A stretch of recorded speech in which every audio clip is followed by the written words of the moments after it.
รับชมบรรยากาศไปพร้อมๆกันนะอยู่ข้างน้ำของเนาะจากจุดบ้านลัดหานแล้วก็ไปสู่ลัดขมูล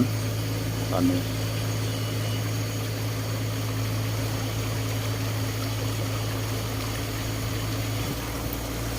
ด้านหน้านี่ก็จะเป็นครัวข้ามน้ำคลองเนาะเป็นครัวทางรถไฟนะตอนนี้เนาะ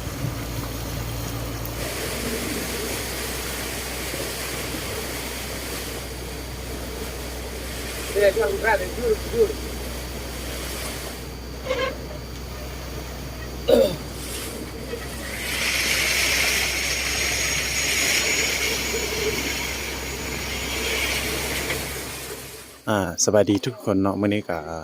ที่เดินทางไปสู่ยังลาดขมูลเนาะนี่ก็คือทีมงานเนาะจะไปเฮ็ดเวียกอยู่ห้องหมอน้อยเนาะ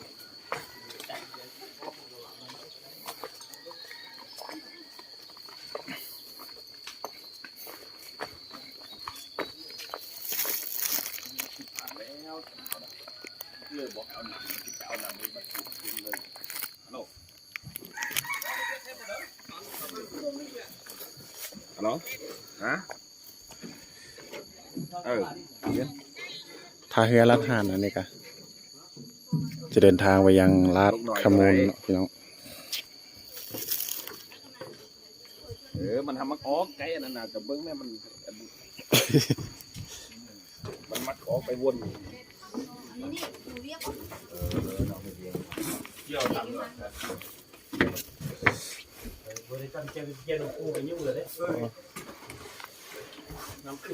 ครับแบบนี้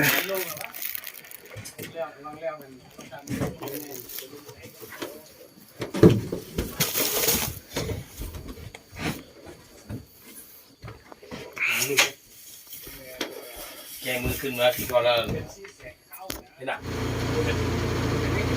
ไปนี่แอนนอนยนต์ดีตอนนี้ก็กำลังจะออกเรือเนาะตอนนี้เนาะหรือว่า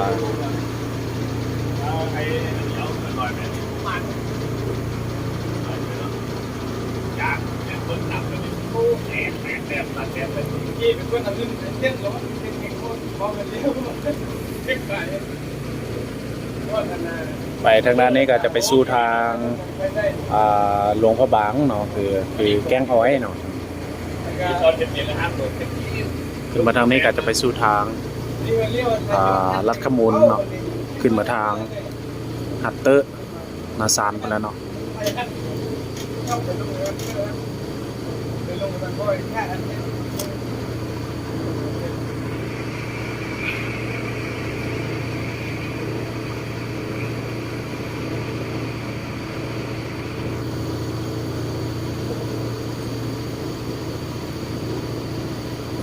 ยังเจอเส้นเอสมาคนเป็นผ่านมาเพื่อนกินเส้นเอสแล้วนะครับ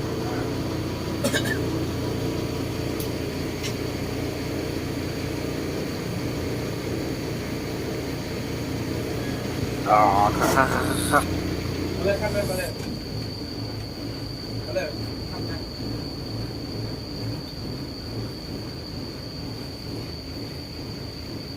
แล้วคือเข้ามาแล้วไปรับมาผู้กินเชิงลูกเชิงบ้ามันไปสร้างกัน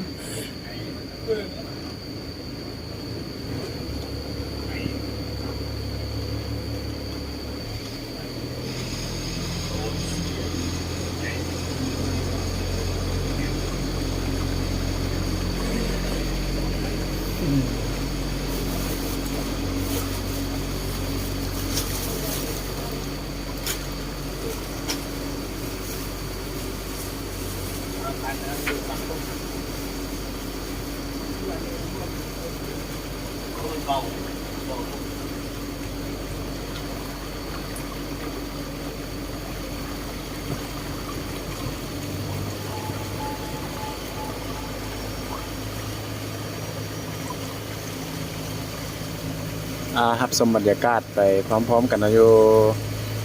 ข้างน้ำของเนาะจากจุดบ้านลัดหานแล้วก็ไปสู่ลัดขมูลตอนนี้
ด้านหน้านี่ก็จะเป็นครัวข้ามน้ำคลองเนาะเป็นครัวทางรถไฟนะตอนนี้เนาะ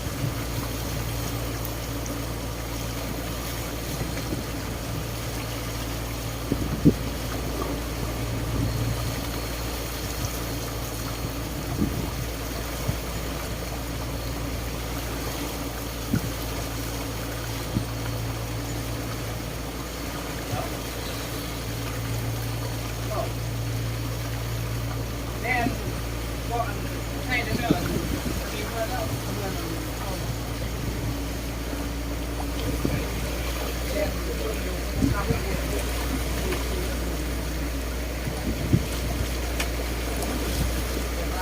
ต้องเล่นแล้วภาพเพื่อนแล้ว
ตอนนี้ก็มาแววทีมงานอยู่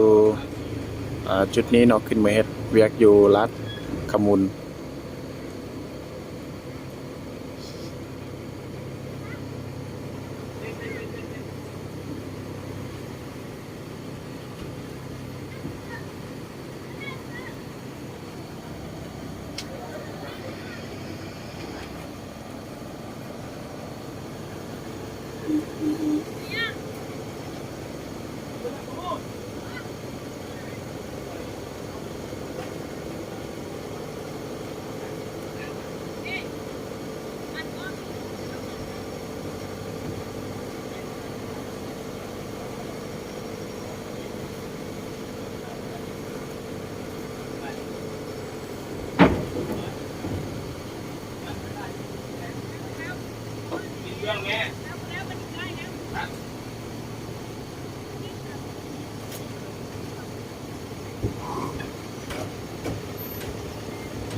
สั่งนี่น่ะ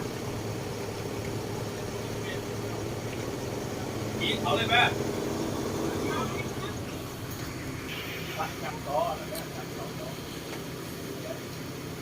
ตอนนี้ก็กำลังเอารถจักรเข้ามาในเฮือเนาะ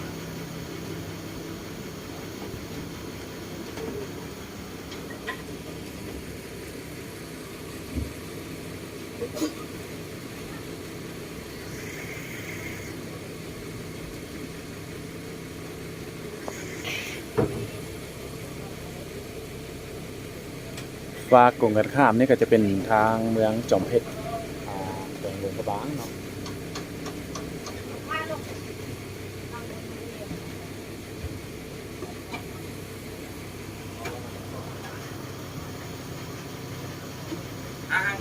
เข้าไปใช่ เจ้าอ่ะเจ้าอ่ะนักก็น้องด้วยกู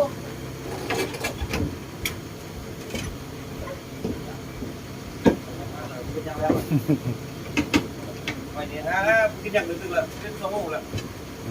ร้านข้าวเนี่ยไปแห้งง่ายละกินให้ผมกินกันทางกินละตามอยู่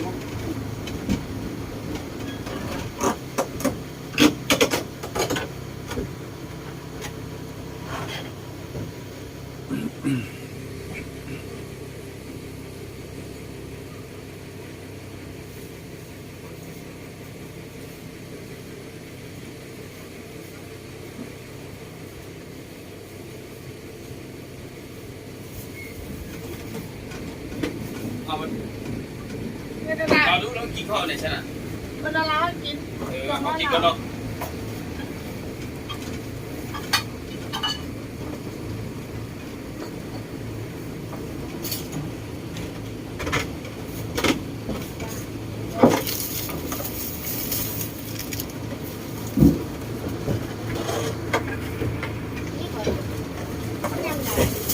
มากลำไยเดี๋ยวพักพรกินข้าวกันเนาะ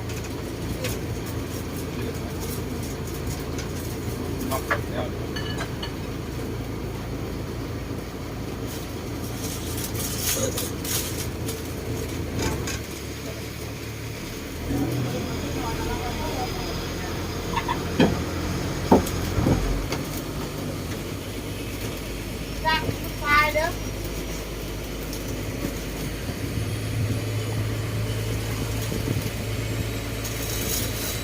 เราเนี่ย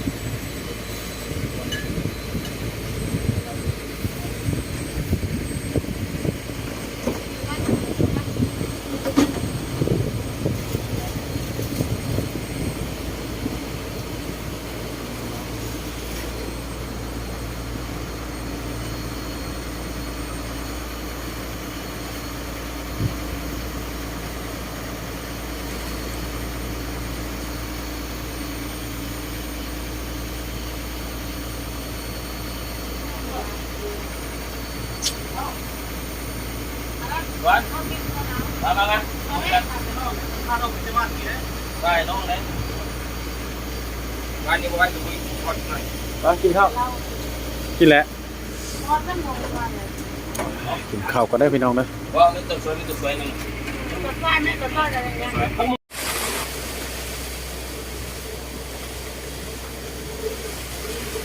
ในช่วงมันมือคนหนักคนดึงเมื่อยด้วย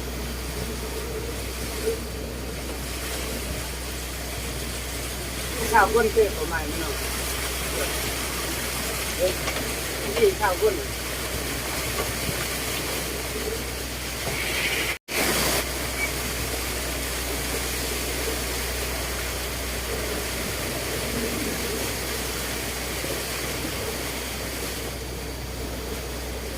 ่ยช่วงแรกเลยยืด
ถึงนี่บ้านอย่างไร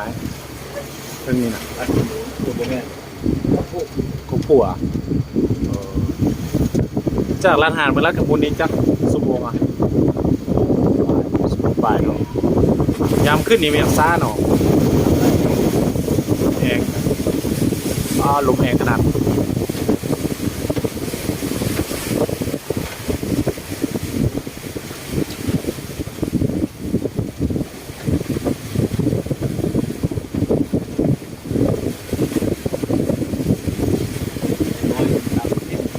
อ่านี่น้ำหลายเนาะน้ำใหญ่เลย ไอ้รักเลยยักษ์แหนโอ้น้ำมันย้อนเลยตามดื่มน้ำดื่มมันทำแค่สี่เส้นเลย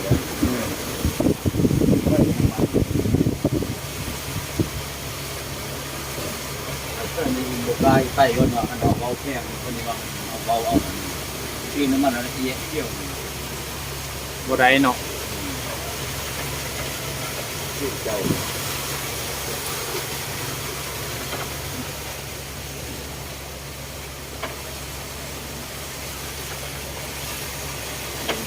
เราเอาตัวแล้ว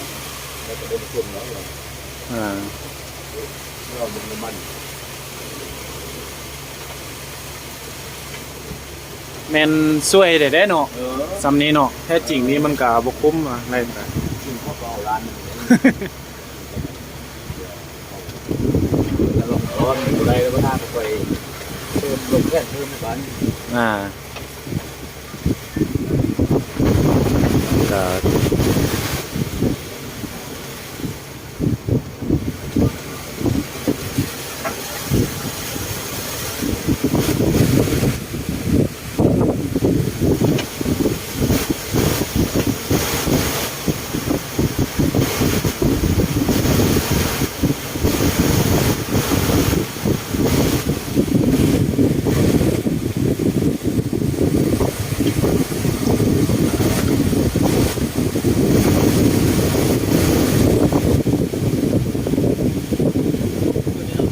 จะพูดไทย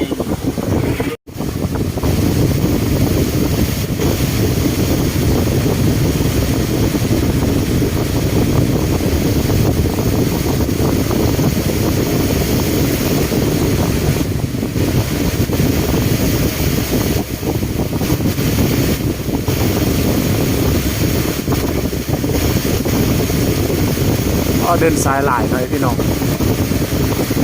ด้อยู่เล่นเนี่ยพ่อใหญ่ใหญ่คือ เนาะ ไทยต่างเนี่ย อ่า คือพวกแก่ไทยบ้าน อ่า ท่าน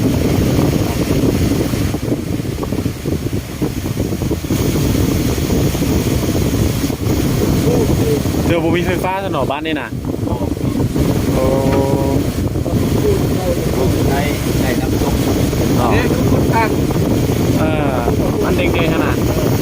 เอาอยู่พุ่นยังมีบ้านหนึงเนาะเป็นขนาดบ้านหยังน้ คนเดียวจะเดินไป ำท่านไปคมคุ้นอยู่แต่ว่า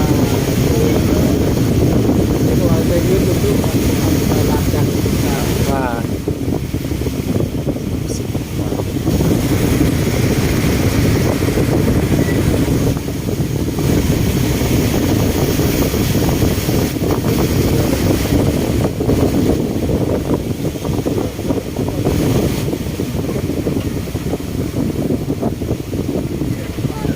เที่ยวนี้นี่ถือว่าน้ำท่วมบ่เนาะถ้าเขานั่นเพื่อนนั่นเนาะสุดสองครับ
กปุนั่น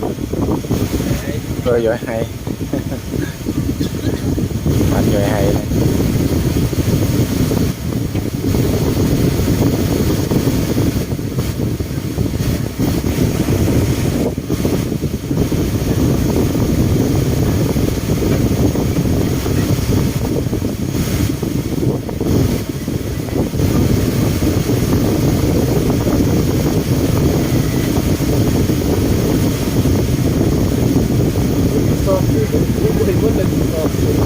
โอ้มีสดย่อยให้อยู่อ่ะเป็นตูบอ่ะเป็นแนวใด ก็ไปอยู่ได้ครับ อ๋อ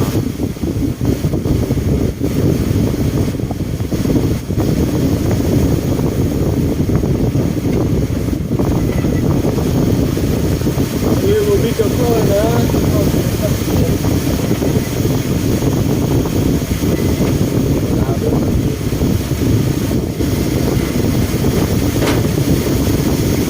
อ้อลมแรงขนาดเย็นดีนี่อ่ะสวยนะย่อยให้อันรีสอร์ทแน่บ่แม่นอ่ะอันนั้นมีหยังซั่นแม่นหมดเนาะ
วางเมื่อนั้นก็จะเป็น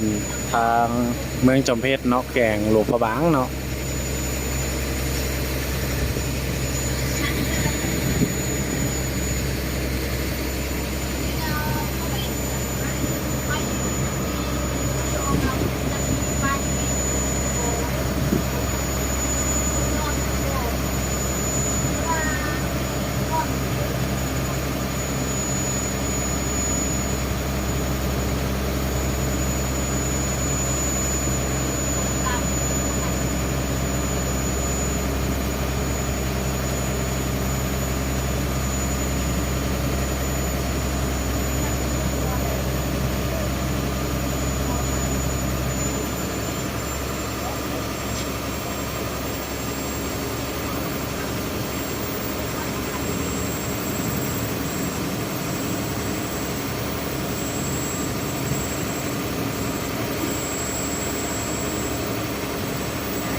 บรรยากาศอยู่แคมป์น้ำของเนาะตอนนี้เนาะ คนเก่งด้วยเก่ง แกงแคนอ่ะเนี่ย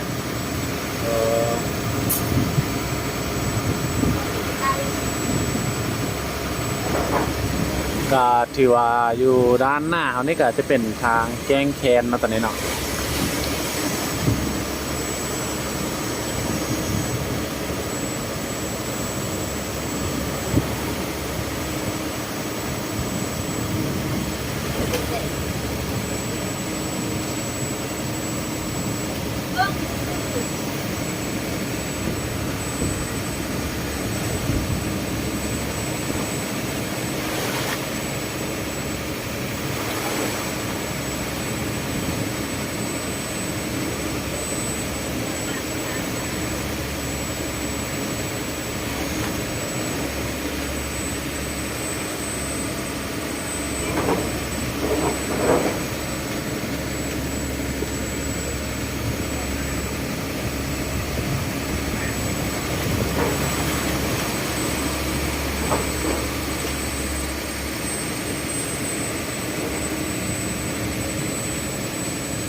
ก็ถือว่าเป็นแก๊งหนึ่งที่มีความใหญ่ยาวแล้วก็สำหรับในการเดินทางจากลาดหานไปสู่ลาดขมุนเนาะตอนนั้น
จุดนี้ก็ถือว่าจะเป็นบ้านห้วยอินเนาะ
ตอนนี้ก็ฮอดบ้านพลสว่างแล้วเนาะตอนนี้เนาะ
อ๋อแหละ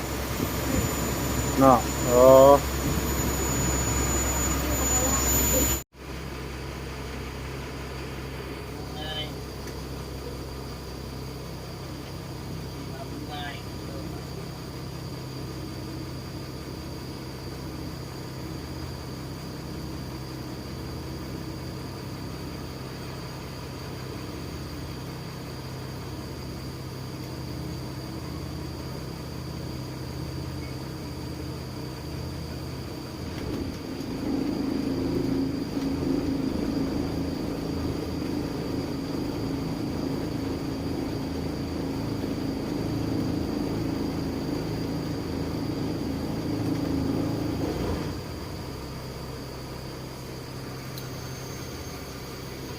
ตอนนี้ก็กำลัง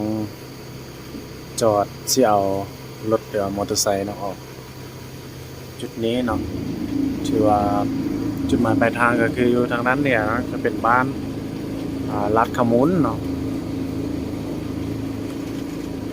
เดี๋ยวเอารถออกจุดนี้ก่อนเนาะ โอ้เต็มปังวนอย่างนี้มันง่าย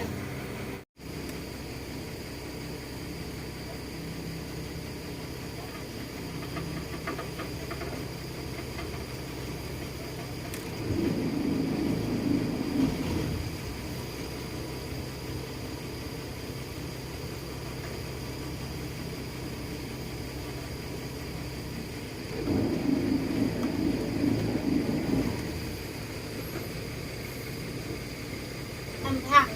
ทางมีทางนี้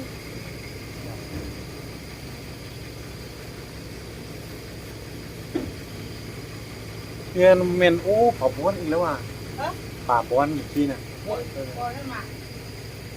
อยู่แถวนี้เนาะ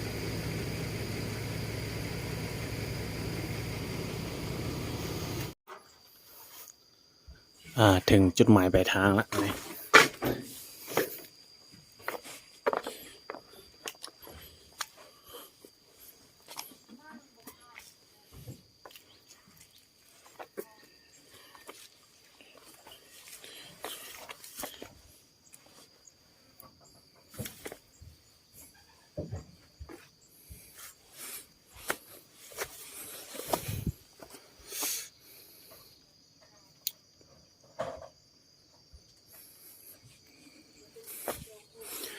ตอนนี้ก็จะเดินขึ้นมาสู่ทางบ้านลาดขมุนเนาะตอนนั้นเนาะ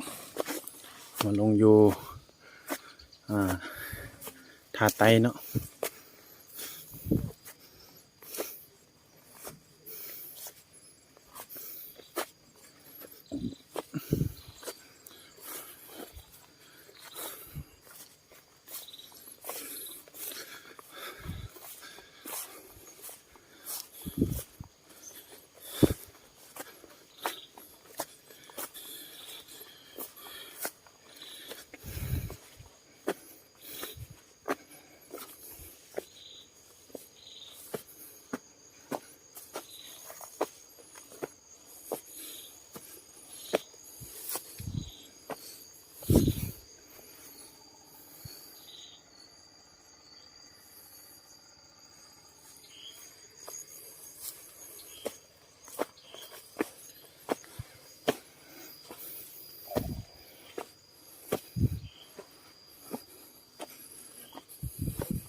ฮอดจุดหมายปลายทางแล้ว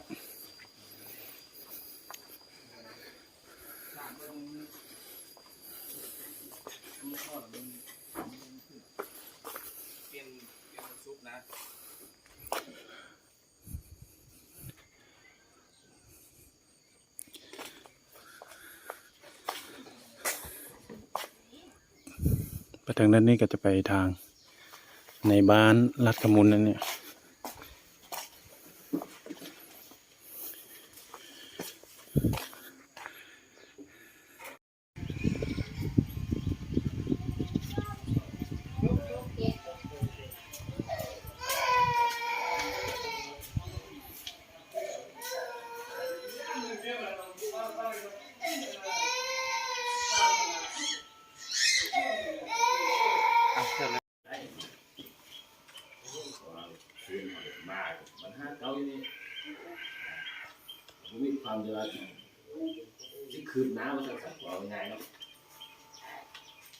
มาเท่าไรก็มันเบาได้เวียดเจ้านี่เอาใจใส่ขึ้น